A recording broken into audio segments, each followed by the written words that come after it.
COVID-19 virtual town hall. Tonight we take a look at how the DMV is moving forward beyond the coronavirus pandemic. While much of the country has already begun some form of phase one reopening, Washington metro area has remained under stay-at-home orders. All of that is slowly beginning to change. Now today, DC announced its new guidelines. Prince George's County is set to roll out its plans tomorrow. Montgomery County remains a question. And yesterday, Governor Ralph Northam set in motion what phase one will look like for Northern Virginia. We have representatives from across the DMV to help us get a better understanding of what all of this will mean for you and me. My guests are Todd Turner, Chair of the Prince George's County Council, Phyllis Randall, Chair of the Board of Supervisors for Loudoun County, Virginia, Mark Elrich, Montgomery County Executive, Dr. Reed Tuckson, Black Coalition Against COVID-19, and Managing Director of Tuckson Health Connections. And we did reach out to the Bowser administration to participate in this town hall. No city representative was made available. So we will move on. Our theme tonight is where we are and where we're headed. But let's first get to some of the news of the day related to the pandemic in the DMV. And certainly I'm going to welcome all of you and thank you for participating in this discussion. Thanks for having us. Absolutely. So let's talk about the latest news coming out of Maryland, where there was a comment today, and I'll start with County Executive Mark Elrich from the governor, saying that Montgomery and Prince George's may be somewhat confused about some of the metrics as they continue to lag behind their opening process compared to the rest of the state. County Executive Elrich, would you like to comment on it? Yeah, I think the governor sent a mixed message because our metrics aren't like the rest of the state. There's progress being made. I mean, he noted that both us and Prince George's County had some substantial improvements. At the same time, we were above the state average, and other counties were below the state average. So, yes, we made progress. We started with the two largest problems in the state. The number of residents who were infected, exceeded, everybody else. And I think the two of us accounted for almost half the cases, at least as of a week ago. I think the two of us were half the cases in the state. So we're not lagging behind. We just were waiting for our numbers to come down so that we were in a better position to reopen. So, and we listened to the governor's press conference today. I have a press conference tomorrow at 2:30. Mm-hmm. And what are you going to share tomorrow at 2:30? I'm going to tell them the date. You are going to release a date. We're going to release the date, and we're going to release what we're including. The two things that we wanted to do. I had a press conference yesterday. I knew that Prince George's County was making an announcement tomorrow, and I knew the governor was doing his announcement last night. I didn't want to do a press conference and say something that I might change as a result of Prince George's County's decision and the governor's decision. So I told people yesterday, I'm going to wait till after I hear from the governor and wait till I know what Prince George's County is doing so I can make sure we align as closely with the other jurisdictions in the region as we can, because none of us can afford to make a misstep here. And also that if the governor offered things that we would be able to do, I didn't want to have to do a second press conference to correct my first press conference. So this will be more inclusive. It'll include some of the governor's recommendations, and we will give everybody a date. But if I told you the date, that would spoil the press conference. Oh, come on! Oh, come now. You have a large audience here. Come on, man. Give me a scoop so we won't be following the Washington Post tomorrow. Any bit of a hint? Well, we said we weren't. A week ago, I said I was pretty sure we were opening within a week to 2 weeks.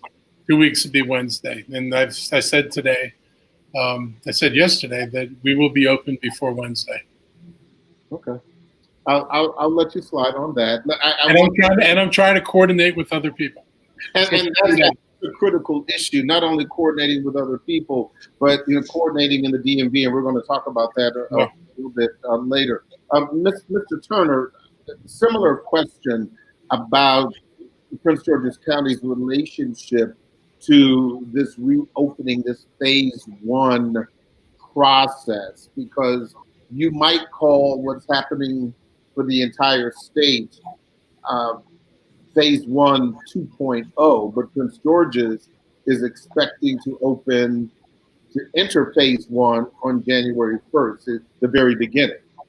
June 1st, excuse me. June 1st, right. So similar to the situation in Montgomery County and to the County Executive Elridge, obviously both Prince George's and Montgomery County are different than other parts of Maryland.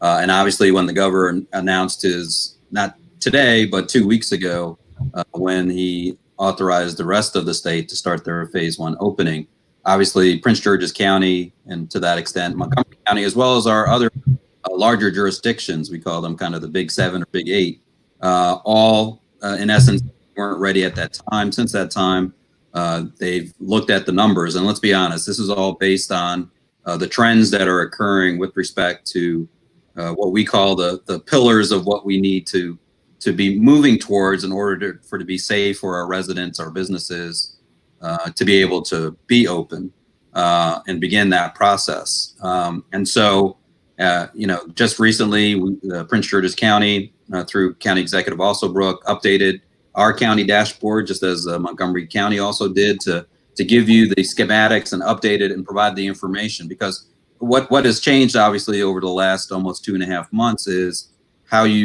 what are the measures that you're utilizing? We've tried to look to a certain extent to the federal government and the CDC. We've looked to the state in certain circumstances, and sometimes the data changes and what they're looking at changes. And I think that's something that I think the governor highlighted today with his discussion about the changes that have occurred both in Prince George's and Montgomery County with respect to what they're calling now the positivity rating.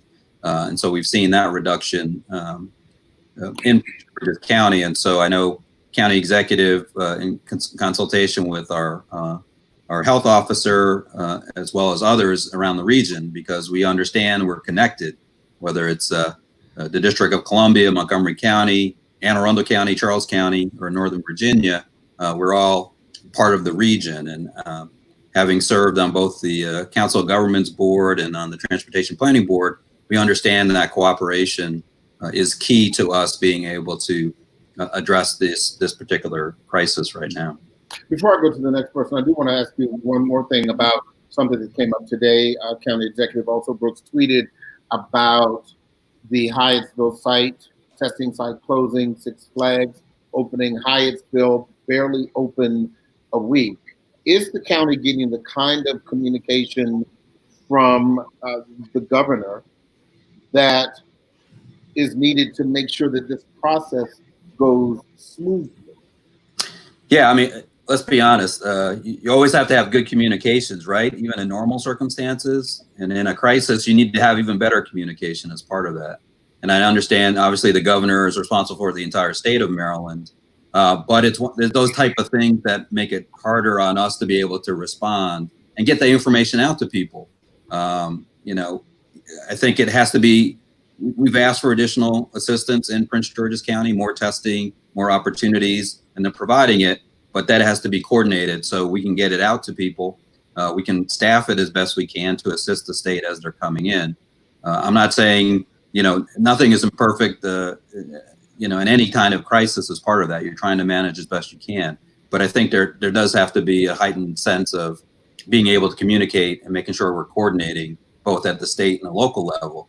Because we're understanding that now, we're seeing that confusion, to be honest with you, with the state doing one thing, another jurisdiction doing something else, and we're not in that situation yet. And while we've been given the flexibility to do that, that does raise questions for people to say, why is X community able to do that and we're not able to do that? Chair Randall, your county, Loudoun, along with the cluster of the most populated regions in Northern Virginia, are finally going to start your own phase one. Are you ready? Are you concerned? What's the game plan for Loudoun? Yeah, so Loudoun and the Northern Virginia region, along with many counties and communities in the national capital region, had to delay our opening behind what our state did because it's a much more populated area. It's much more densely populated area. And one thing we know about the coronavirus is that you're going to have higher numbers and more hospitalizations, and a greater problem that you may overwhelm your hospitalizations with areas that are more densely packed. So we wanted to make sure that we met the most important criteria. And the most important criteria for the Northern Virginia region was to see 14 straight days of hospitalization numbers declining and 14 straight days of cases declining by percentage. And we are seeing those, and we have seen those. And so we will be opening on Friday, and we're very excited about that and ready to do that. We actually met 4 of the 6 criteria. The 2 we did not meet were PPP, rather PPE, having enough personal protective equipment, and testing and tracing. Those are the 2 things that we're still working on, but not just in Virginia and not just in the capital metro region, but truthfully in the whole country. Those are 2 things we're working on. And so the other criteria, the more critical criteria, we are meeting. I will say the rest of Virginia opened 2 weeks ago, and we've been spending these 2 weeks preparing for the reopening. So preparing means to communicate to all of our restaurants, to all of our businesses, to all of our offices, what has to happen for them to safely reopen, putting a strategy together for our customers to know that when they get ready to go to a restaurant, when they come back, that restaurant has a check sheet and has gone through it and checked things off. What we found in other states is they reopened, but people didn't come because people didn't feel comfortable. So if you reopen your restaurants and your wineries and your office buildings, but nobody comes, you're actually spending more money because you're expending more overhead, paying personnel and things like that. So for the past 2 weeks since we've been in this time, we've been doing a lot just to prepare the county and the region for what it means to come back safe. Now, the governor also said a couple days ago that everyone will have to wear masks when they are inside buildings, which meant that we had to put an emergency order in a mask to come in. When you come into our county building, we will have a mask for you. We will ask you to wear it. If you choose not to wear it, we will politely ask you to leave our facility. But we know that every Loudoner is going to wear the mask, and we're not going to have any trouble with that. So we've been doing all these things to prepare. So we feel prepared to open. We feel ready to open. We know that the numbers are going to go up, but we also know that our hospitals won't be overwhelmed. And that was the most important thing, to flatten that curve so the hospitals would not be overwhelmed. Mm-hmm. Thank you for that. I do want to go to Dr. Tuxson. Dr. Tuxson, the long-awaited announcement for the District of Columbia came today. DC Mayor Muriel Bowser listed a laundry list of things that are going to be happening. And suffice it to say that not only in the district but across the country, even with all of the experts, you're kind of making this stuff up as it goes along. Can you talk to me a little bit about first of all, your thoughts about the mayor's announcement? DC, really one of the last large, heavily populated jurisdictions in the country to open up. Are we in the right place? I have confidence in the mayor's process, which was deliberative, thoughtful, and engaged very, very bright people. And at some point, you just have to begin to have criteria that make sense. And the 4 criteria that the mayor and her team are using are reasonable. And the data seems to indicate that they've met those criteria. That being said, make no mistake, this is not the time for the citizens of the district or the region to think somehow that this is over, that they can now go out into the world and relax their vigil.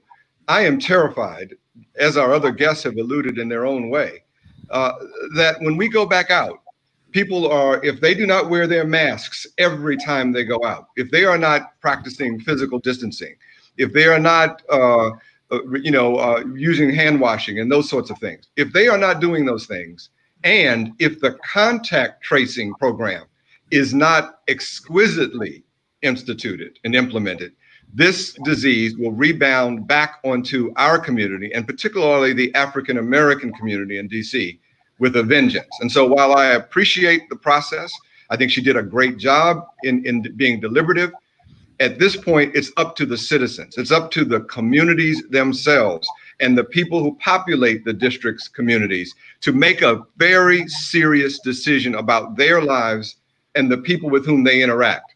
It is not the time by any means to start congregating in groups, especially not indoor places. This is not the time to not wear a mask every single time you are outside of your house. And it is definitely not the time to suspend hand washing. And also a strong note, if anyone gets contacted by a contact tracer, this is your friend. This is the community's ally. Please cooperate with that query and be honest and truthful about the people that you've been exposed to. Because at the end of the day, if we do not do these things, what we have seen so far will be mild compared to what will happen to us in a few months. I want to talk to you a little bit about that very issue, contact tracing, and I'll ask some of the other members of the panel as well. But that really is kind of your wheelhouse here, and we've heard so much about contact tracing, particularly when you have incidents where people are out, and perhaps when they come back, they may get sick. Yes, it's important, but let's be honest. Not everyone wants to be forthcoming about where they've been and who they've been with. Let me tell you, my brother, that I was fortunate enough to be the commissioner of health at the height of the AIDS epidemic in DC. And if I learned anything, it was the importance of those tools and the reluctance on the part of many people in the community about cooperating with government or being cooperating with people who are asking very personal questions. And so we appreciate that. That's why we created this thing called the Black Coalition Against COVID, which was deliberately intended to do, among other things, have the community leadership itself try to convince their own members, whether it's labor union people or substance abuse community, whether it's the faith community, you name it, young people, go-go stars. We reached out to everybody to try to get them to be the ones to pass the message. At the end of the day, Harold, if we do not do this because of all kinds of historical reasons of why we are distrustful and so forth, all we are doing is basically making a tacit commitment to kill ourselves and the people that we love. I can't be more serious about it than that. So if there's anyone listening to us who decides that they are going to listen to this nonsense about how I don't want to participate or I don't want to be honest, you might as well just simply say, I don't care about the other human beings who share my time and space. That is an irresponsible and selfish point of view. Mm-hmm. Thank you for your passion in getting the word out. And I want to talk about this. And by the way, for those of you who are watching this program right now, we invite you to post your comments.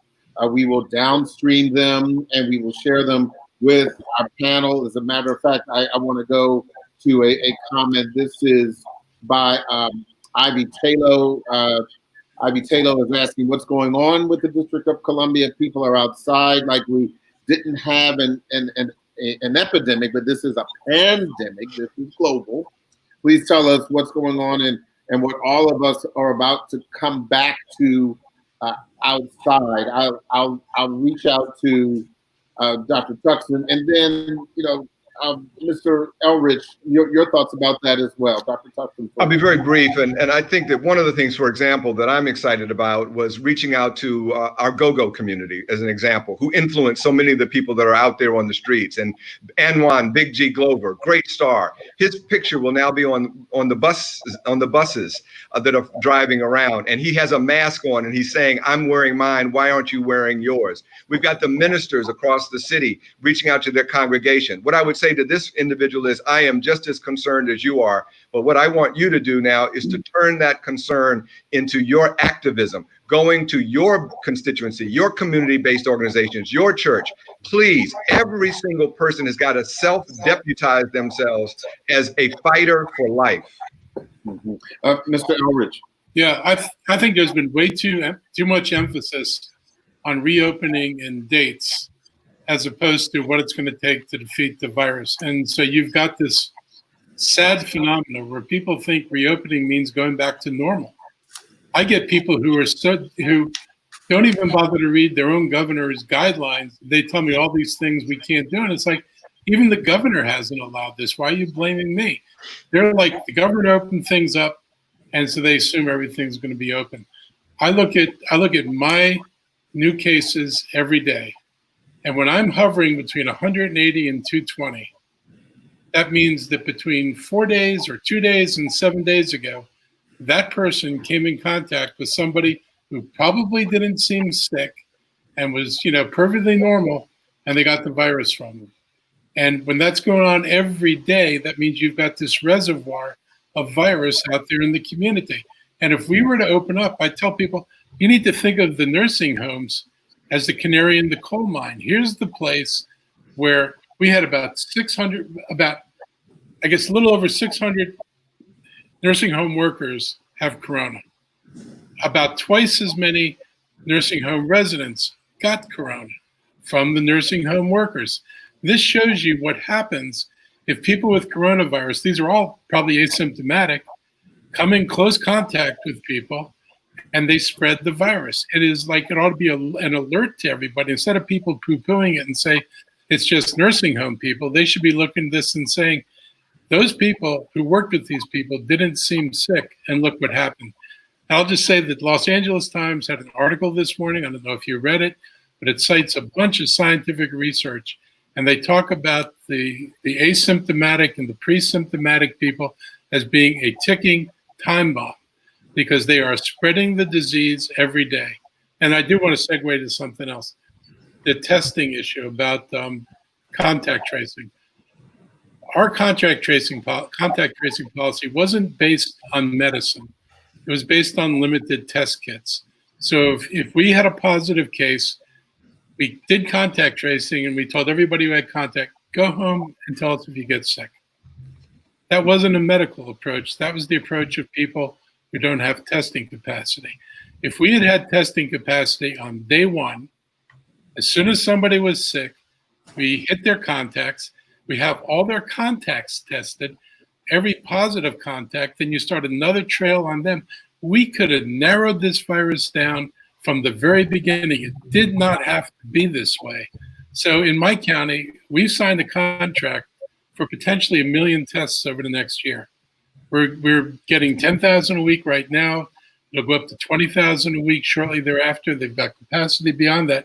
We're going to make sure we can test everybody who needs to be tested. We're going to be sure that we can do real contact tracing, not the expedient. I don't blame anybody, Frank, but the President of the United States. There's the guy who's been asleep on the job. Hogan went and got kits. He didn't have the reagents he needed. That's not his fault. Because if he didn't bring those kits back, he would have brought no kits back. But we need to be serious about this, and we need programs that do contact tracing right. If we do that, we can end this current miserable episode, and we don't have to repeat this bad scenario twice when the virus comes back. Chair Randall, you were nodding your head when the county executive was just speaking. What were you thinking? Well, I think part of it is also how we talk. We say the words, we're going to open up. And whether something is open or closed sounds very definitive. I actually try to say, we're going to move to phase 1. And then we're going to stay in phase 1 for 2 to 4 weeks and watch the numbers and look at our hospital numbers. And if everything looks okay, we're going to move to phase 2. I think how we speak about this is really important, because when you say we're open, it gives a message to people who want to understand or who don't want to understand, wherever they might sit, that everything is okay. I mean, not for 100 years has this country seen a pandemic like this. And so And so we have to be really careful how we speak. I also want to say that when normally you see a lot of people out in the streets without physical distancing, without masks, that type of thing, they're younger people. And that is because early on we gave the message that this was something that somebody older might get sick and die from. But if you're younger, you're infallible. And so we have to give the message also to younger people that you can get sick, you may be asymptomatic, and you definitely can pass it on. So when you go back home and see your nana, right, whatever you have, you're about to walk it back into the house and give it to her. And so there's some messages that we have to roll back from before, and there's some things and some nomenclature that we have to use differently. I will also say that our board goes back on the dais on Tuesday after moving to phase 1. The entire board will sit on the dais with mask on, or they won't sit in the room with me at all. That's just it. You'll be on the dais with me with mask on, or you will not be in the room with me at all. Those are your options. There are no other options for the Loudoun County Board. Those are the two options. And so people who are sitting in leadership positions have got to model this behavior, have got to understand that what we say influences people, and have got to talk about this in personalized ways. Because just to say you're going to get sick to a 25-year-old, that doesn't mean anything. But to say whatever you get, you might pass to your grandmother, that actually may mean something else to them. I want to talk a little bit about the economics of this pandemic and reopening. Chair Turner, I think one of the most difficult messages to hear from County Executive Angela Also Brooks, and most impactful message was one that she said 2 weeks ago and repeated. She said that the coronavirus is the #1 cause of death in the county, averaging some 8 or 9 people a day. She said it 2 weeks ago, she said it last week, and now June 1st is Monday. How do you square that message with reopening and trying to get the county back to work? So I agree with you, obviously, and this is the dilemma that I think we all have as elected officials and public health officials as part of that. It's like they always say, garbage in, garbage out with respect to your numbers. Not to say that in this case is that, but the numbers are changing over that period of time as more and more tests are occurring. That information is coming back. It has to be kind of looked through in order to get that. So when she was saying that was the case, we've actually seen a little bit of a dip in the amount of deaths per day that she was talking about 2 weeks ago. But we understand that it takes at least a couple of weeks to cycle through to see what the impacts are. So you're always behind. And so what you're seeing today, there's a little bit of a lag as part of that process. And so that's a big question for us, to be honest with you, given the numbers that we're seeing, not only of cases, but we've also seen a little bit of the decline in those indicators that Phyllis talked about, whether it's hospitalization and the use of ICU beds as part of that. Obviously, the governor came up with, I guess, based on what the CDC is now saying our positivity rate has reduced almost by 50%, and we've seen that as well. So the question for us is, and I think this goes back to Phyllis's comment, is what's appropriate for us as our individual jurisdictions? All due respect to the federal government, all due respect to the state government, and even all due respect to my brethren in other counties around the region, we have to make a decision that is important for Prince George's County residents. And that is also both the health issue as well as the economic issue. I mean, the fact that we've, in essence, in 2 months, wiped out all the job gains that Prince George's County has had over probably the last 5 or 6 years is astronomical. The fact that, how many people are unemployed now? How many have applied for unemployment insurance? How many of our businesses are applying both for federal, state, and Prince George's County, as well as other jurisdictions, stepped up and provided, using some of the federal money that we're getting, to establish our own business fund to assist our local businesses during this period as well. And so, but as we've seen, the demand far exceeds the supply of the funds that we have, whether that's you're talking about business assistance, or you're talking about housing assistance or rental assistance, whether or not you're talking about food insecurity. And let's be fair, and we have to be honest with ourselves in Prince George's County, and to a certain extent in any other jurisdiction. We are seeing what we know to be the case, that those areas, those people who had underlying conditions, didn't have access to health care, are now the ones that are suffering the burdens here. And as much as we like to say in Prince George's County that we're one of the richest African-American majority counties in the country, we still have these long-standing issues that we still have to address. And obviously this pandemic is bringing those out. And so in our conversation right now, we're going through our budget. We're hoping to adopt our budget. I know Montgomery did it last week. This Friday is about trying to find out how we can do those investments, because in the teeth of a crisis right now, because that's where our focus is. And we don't necessarily have all the resources to be able to do that, but we're going to try to do the best we can with the partnerships that we've had with our business community, our not-for-profit community, and with our state and federal government. I mean, I'm sure Mark feels the same way.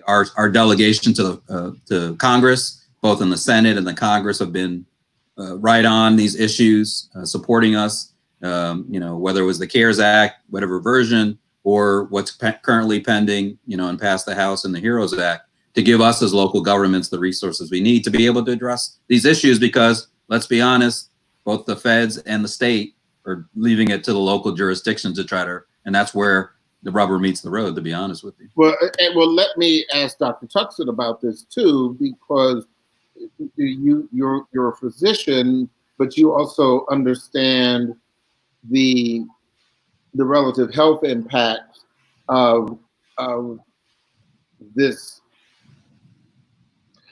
economic downturn, and I would say that is just putting it mildly. This isn't an economic downturn. This is an economic valley, and as you probably know, that just in the past 10 weeks, 1.4 million residents in DC, Maryland, and Virginia have filed jobless claims. That, short of 8 or 9 people dying every day in Prince George's County, is just as frightening. Yes, no question about it. But let's be clear. I mean, I'm maybe a physician, but I also have been the executive vice president of a Fortune 20 company, so I understand business as well. I think Phyllis really kind of got at it, though. Let's be clear. There is not and should not be a war between the people that want to reopen business and the public health community. They're both intimately related. They're inextricably related. Anyone in public health understands well that if you do not have a functioning economy, if people are not out in the world making a living, they cannot address the plethora of issues that are necessary to maintain their health.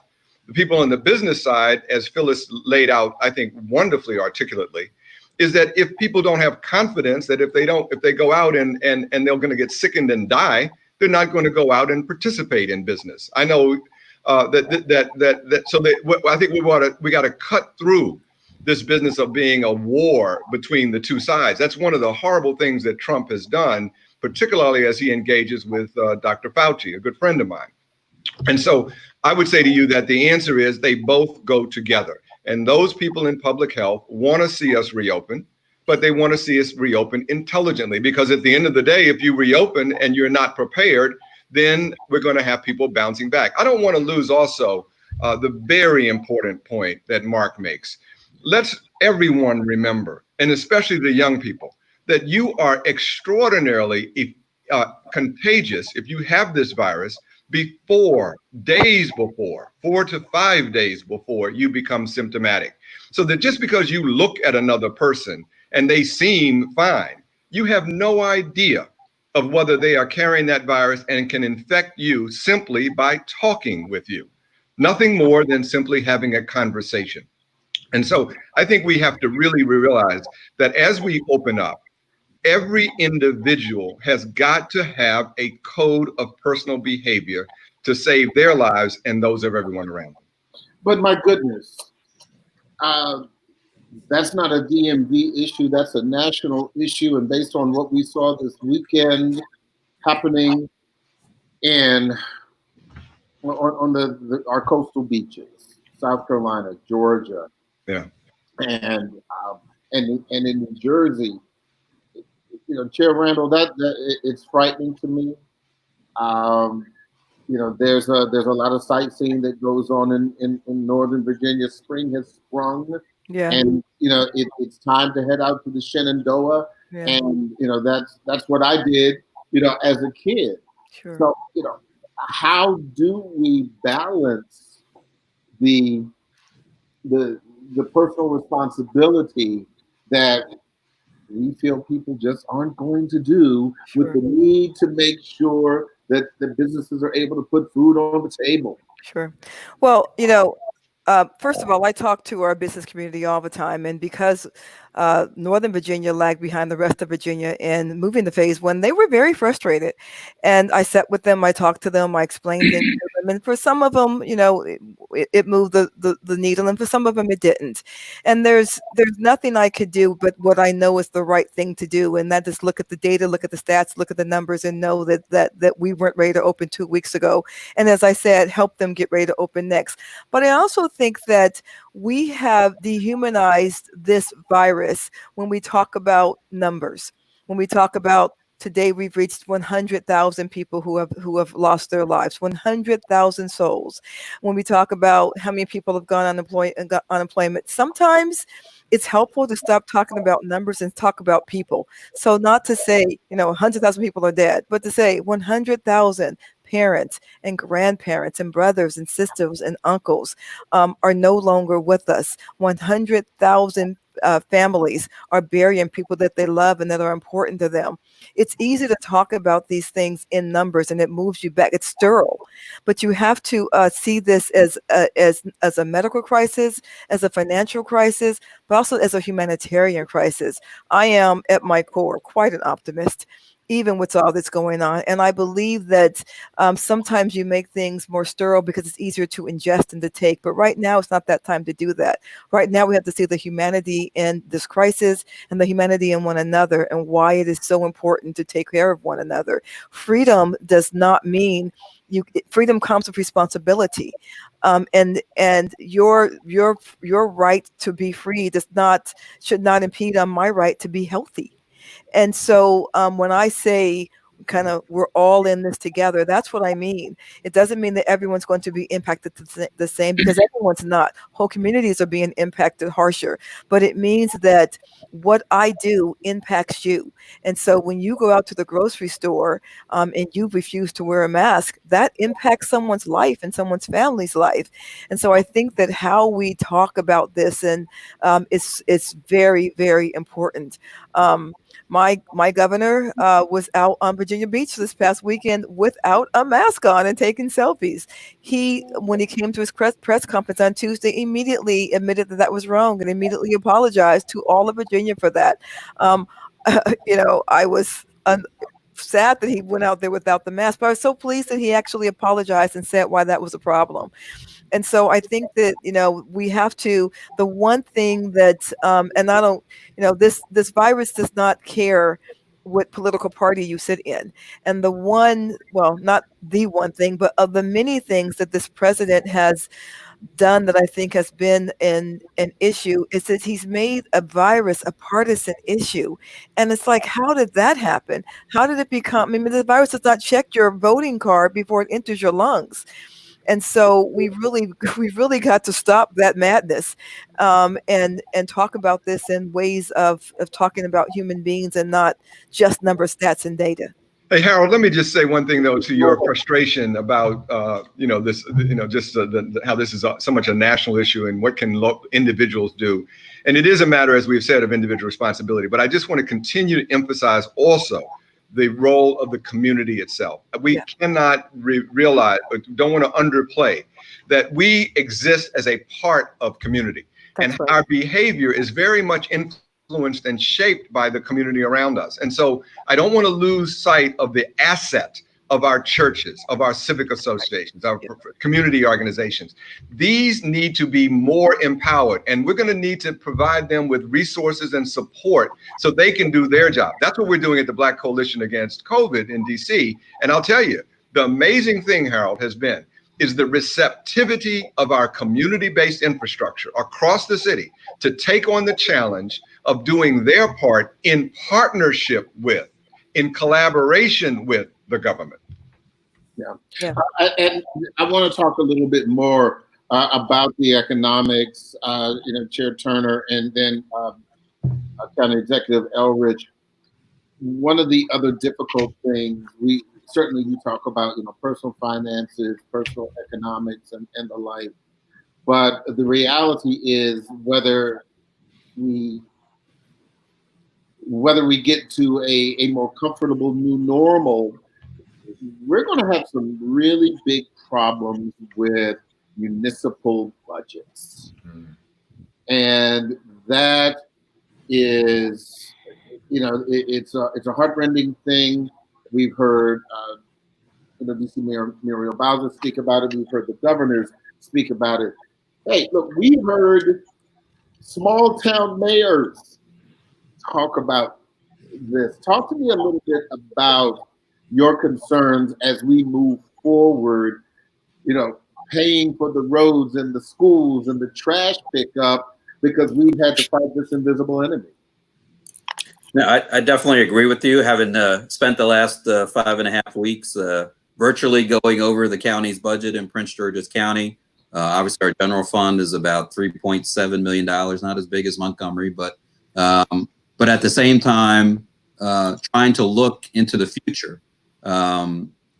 Obviously, when businesses are impacted, when residents, our homes are impacted, to be honest with you, the vast majority of the revenue that we receive in Prince George's County and most jurisdictions is based on real property. So if those persons, and we saw this obviously with the last recession back in 2008, 2009, 2010, Prince George's County was one of the slower counties to recover as a result of that, the housing crisis at that time and the foreclosure crisis. And so we were, over the last 5 or 6 years, getting back to where we thought, no disrespect to Montgomery, but as the county executive Angela Alsobrook says, we're the crown jewel of Maryland.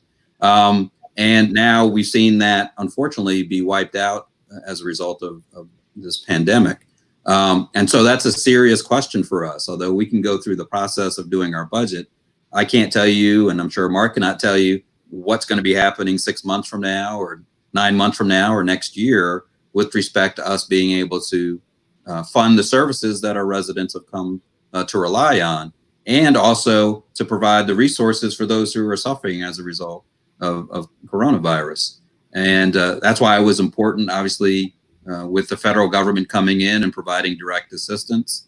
That's why, we need to advocate for the HEROES Act to make sure that, because that funding that we received wasn't to supplement our budgets, but it was to pay for the things that we had to do as a result of responding to COVID-19. And so us looking at those budgets and seeing where the holes are, we're asking again, and we've had great conversations again with our congressional delegation to say, let's give direct funds to assist you in order to get over these hurdles as we're recovering, because none of us know how long that recovery is going to take, despite kind of the pie in the sky announcements that we're hearing, from down in the district. So that's a serious concern for us. Mr. Elrich, let's talk about those hurdles and the holes. The hurdles are higher, the holes are bigger, and it would be nice to just go on down to the Federal Reserve and say, hey, let's print some more money. But it's not going to be that way. What do you see going forward? So this year, the year based on your tax return you did in April is not the worst year for us, because that was based on income that ended December 31st, 2019, which is a pretty good year for income in the county and probably in the state. And so our income taxes are going to be pretty good, and our property taxes, I'm expecting a bunch of commercial reassessments, and we'll lose money. We're definitely going to come up short this year, but our biggest worry is next year, where the income tax will be based on 3, 4, 5 months of significantly reduced unemployment, and what that does to the income taxes is not going to be insignificant. So I worry as much about the budget I'm going to have to do next year, probably more than the budget I'm in right now. The good thing about the county is we've got over $500 million in a reserve fund. And that far exceeds what the projected loss is for this year. And if there was ever a year when a county would dip into reserve fund, it's now.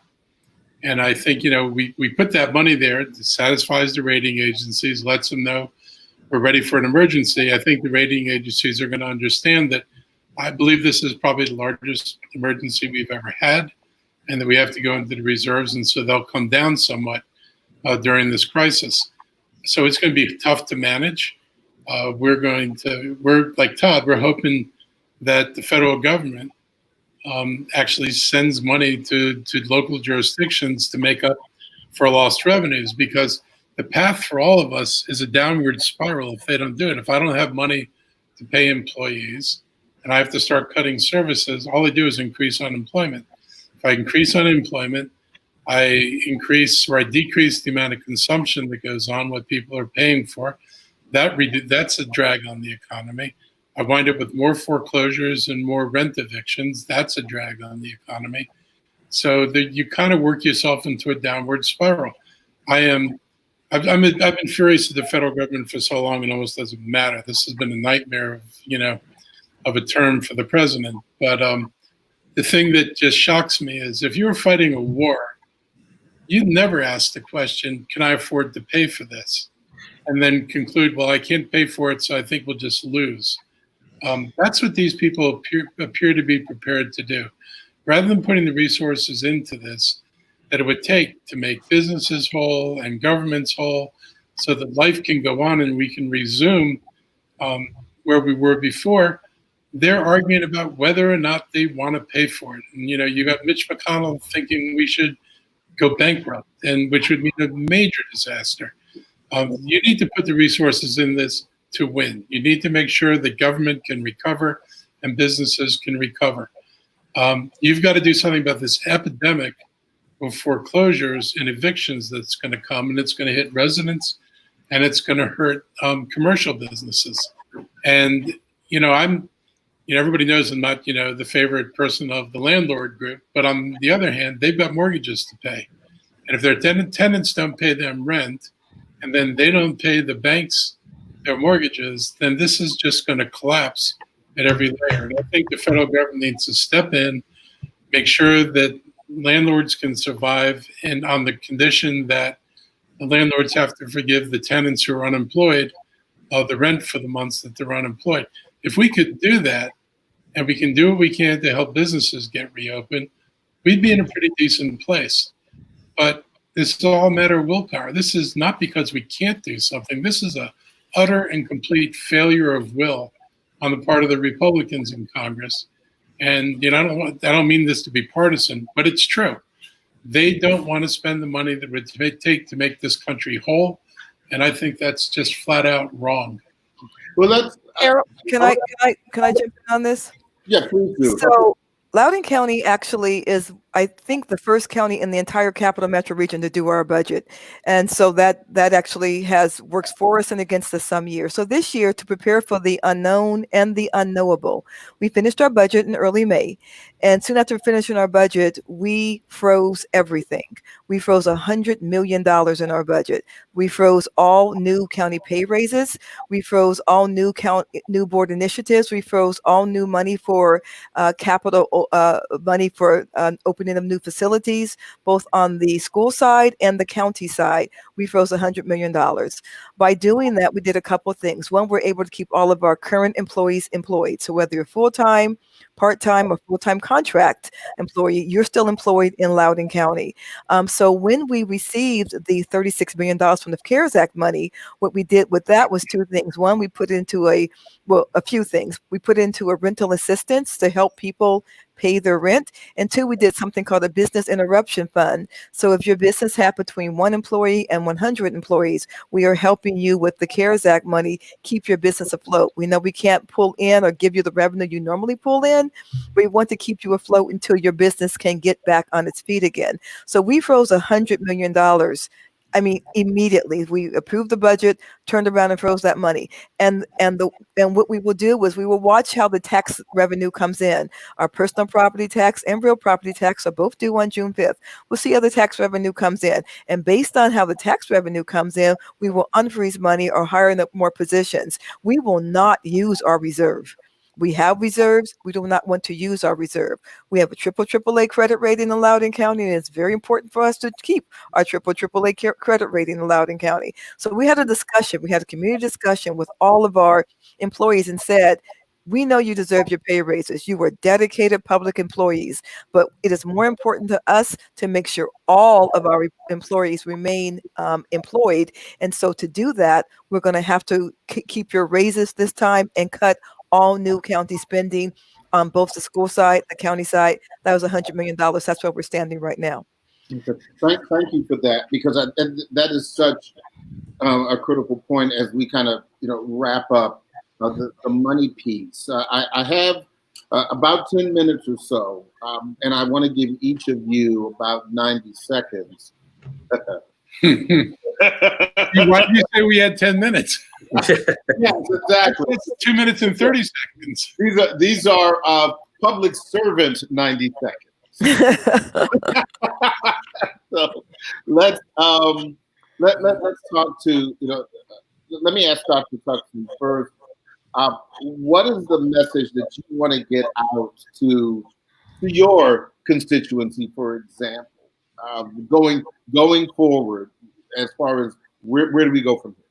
I think the summarizing the points that my colleagues on this program have made, and that is the sense that we are duty bound to each other. We are tied together in an inescapable bond of togetherness. And so we really do want to make sure that we are urging everyone to realize and recognize their moral and practical relationship to other people in their environment. And I also want them to be very well aware that when you make a decision to go out in the world and be unprotected, and you are acting in a very selfish way, somehow you are expecting that other human beings who are called physicians and nurses and hospital personnel should risk their lives and that of their families to take care of you when you need them. This is an extraordinary statement by a human being. I will go and be foolhardy, put my life at risk, and fully expect someone else will put their lives on the line to save me from my own stupidity. So I think we have to really drill into this moral responsibility we have one to another. But having said that, I think that I really appreciate this idea that we have to be optimists, we have to be positive, loving people. And so at the end of the day, let's bond together. Let's have every sector of our society support each other in doing the right thing. The only way we will get through this is if we stand together and don't let people divide us. That's the key. Okay. Mr. Elridge? So I have a couple of asks. I mean, one is that people take all the health stuff dead seriously. That if we say we have to, maintain the face coverings and 6 feet of physical distance, if we restrict activities where we know we can't control the physical spacing, people have to accept that until we're through this. I keep trying to remind people that this will end. There will be a vaccine at some point. There will be treatments at some point. And sadly, maybe it'll be like the flu, where we seem to just accept 20,000 or 40,000 deaths every year as part of having the flu. But we need to get this to not be a pandemic, and we can get there. But this is, I think the doctor said it really well. This is one of those rare moments in human history when human beings completely hold their fate in their own hands. There's no vaccine to save us now. There's no drug to save us now. It is our actions that'll determine how far this spreads or whether we get to contain it. And this is time for us to rise to the occasion and do what we know we need to do in order to keep this under control. The other thing I tell people is that this is, when this ends, every problem that was confronting us before is still going to be confronting us. So we've got to deal with fair housing. We've got to deal with access to education and access to healthcare. If anything ever laid bare the racial disparities, this pretty much did the job. If anybody wasn't sure they were there before, this should leave no doubt. we've got a massive amount of decades or centuries of injustice that we've got to come to grips with, and we've got to start to unravel. Otherwise, this is just going to keep going on, and people deserve better than that. And frankly, we're better than that. We can deal with this, but we've got to take it seriously, and we've got to not just look at the disease, we've got to look at the future and what kind of future we want to build. Chair Randall, your message to your constituents in Loudoun County. Well, first, Harold, thanks for having me on. I really appreciate it.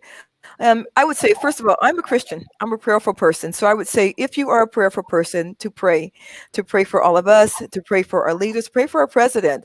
Truthfully, I can't imagine anyone who needs prayer more than the president right now. So let's pray for the president, and let's pray for one another. I would say to remember that we won't be in this forever. This will end. And when we come out of this, what do we want to have learned? And who do we want to be? And what do we want to tell future generations of how we handle this great burden that's been placed upon us? You know, we talk all the time about the greatest generation. My father was a Vietnam veteran. So now it's our turn, and it's a war of a different type. But how do we step up? What does patriotism mean? I will end with a very quick story. We had one of our volunteer fire and rescue did a call, and the person was was asymptomatic for COVID. And so they did the call. They took the person to the hospital. Later on, that person tested positive for COVID. So they did some trace testing, and they found that one of our fire and rescue people also had COVID. He got, over time, worse and worse and worse. His wife tested positive. His daughter tested positive. His son tested positive. Now he's in the hospital, first responder. He's on the ventilator. And he did live, but it was very, very touch and go. And we think of all the people that were impacted by that one person that had COVID, a whole family, and everybody in 2 firehouses, because his son's also a firefighter, and everybody that they would have helped because they're firefighters. I mean, the number of people that one person can affect for good or for ill is tremendous. And so, as I said before, freedom does not come without responsibilities, and we have a humanitarian responsibility to one another. And so let's remember that. Let's try to act like it. Let's be very, very prayerful, and let's look forward to the day that we can meet again. I actually really look forward to meeting the doctor. You sound fabulous. Yeah, yes, he is an absolutely magnificent figure as it relates to DC and what happens and has happened up in Turner. I'll let you have the last word. I'll give you an extra 30 seconds. I appreciate that. Hopefully I don't have to use it. First of all, I want to thank my colleagues, obviously Mark and Phyllis, and getting to meet Dr. Trunkson this evening and his words. I'll just say a couple of things. One is, it's responsibility. Yeah, it's personal responsibility for each of us to respect and love other people, even if they don't necessarily love us, but to love those around us. I know several people, my colleagues, those who work in county government have lost individuals. Unfortunately, I lost my mom back in March, not necessarily related to COVID, although we don't know for sure, to be honest. But it's that personalization that Phyllis was talking about, to see your neighbor, to see your colleague, to see someone down the street as you would want you to be treated yourself, and treat them with respect. Do the things that you need to do that Dr. Trunkson talked about, the social distancing, the mask, and all that. I'm very hopeful. I get the opportunity to serve on a regional body that's talking about recovery for the DMV. We just had our first meeting earlier this week. And so talking about those things that we have to do as a region, and we have bodies, including the Council of Governments, including, Leadership Greater Washington, the Board of Trade, who are all rowing in the same direction because they understand the importance of the issue here in the district, Virginia and Maryland.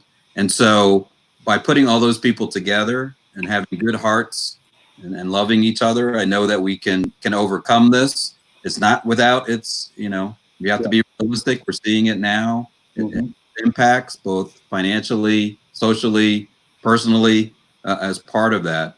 But it is something that we can overcome. We've seen that before when we put ourselves together to try to address an issue. So I want to thank you for the conversation tonight. It doesn't end here, and we thank WHUR for continuing your good work in the community as well. Thank you so much. I want to thank each and every one of you for taking some time out to participate in this really important conversation. It does not end here. This, if anything, is the end of the beginning. So again, thank each and every one of you, and I ask that you continue to be safe and continue to do the work that you have been doing. I'm Harold Fisher with the Daily Drum on WHUR-FM, and as I always say, I will see you on the radio. Thank you. Thank you.